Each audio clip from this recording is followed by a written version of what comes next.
So, depression is more common than AIDS, cancer, and diabetes combined. Suicide is the 10th leading cause of death.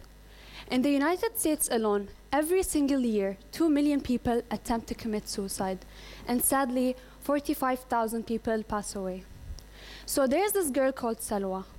Now, who's Salwa? She's a normal local girl that sadly took her own life several months ago. I went through her personal blog for hours, and it broke my heart. She expressed her loneliest moments and spoke about her darkest days. Now, based on all the statistics I just mentioned, it's pretty evident that this is such a prevalent issue. However, after witnessing society's reaction to her passing, I realized that we as a society, we tend to stigmatize people with those issues. And for that reason, I'm here today to present to you some misconceptions about depression and suicide. So the first being, people who take their lives are weak-willed. In fact, people who take their lives, or people that are suicidal or depressed or whatever, they're very strong for going through that. They're very rational and in touch with reality. They're not psychotic, crazy, or anything. In fact, Salwa was one of the strongest people I've ever heard of, and the things she's endured for years are beyond words. Socially discrediting someone through their deepest moments just deepens their sorrow. It mostly affects people who are struggling, poor, unemployed, sick, homeless, etc. Even though stress at home and work, health issues, and financial strain are major contributing factors, depression is still a brain disorder, and it affects people regardless of fame, of looks, of wealth, and even regardless of what they're going through. In fact, Salwa was very strong. Salwa was very beautiful and well-educated. She had a degree in philosophy. She was an amazing artist and an incredible writer. Teenagers are at greater risk. Just because teenagers are young, that doesn't make them more likely to suffer from those issues.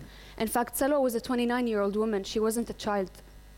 Studies have also shown that a middle-aged person is more likely to suffer from those issues and commit suicide.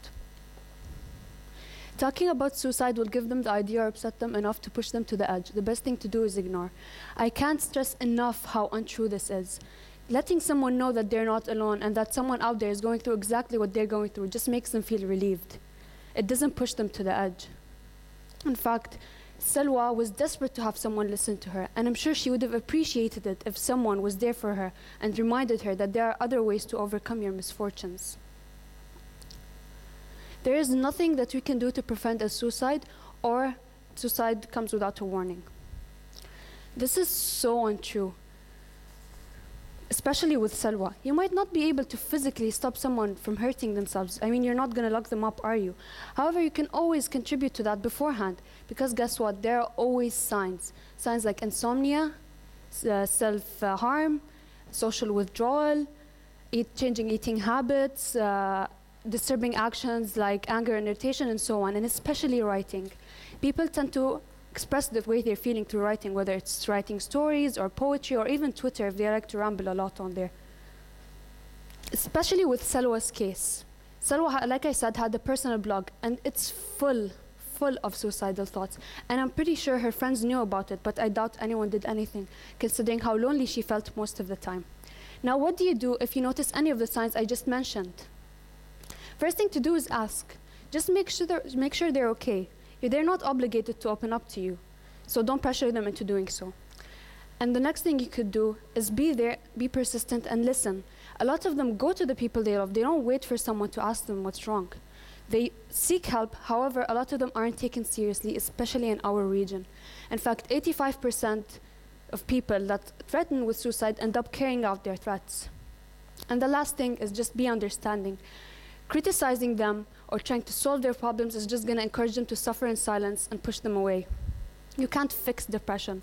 So just be there, just listen, and just be understanding. And last but not least, if you believe they're in serious danger, contact the proper authorities. Thank you.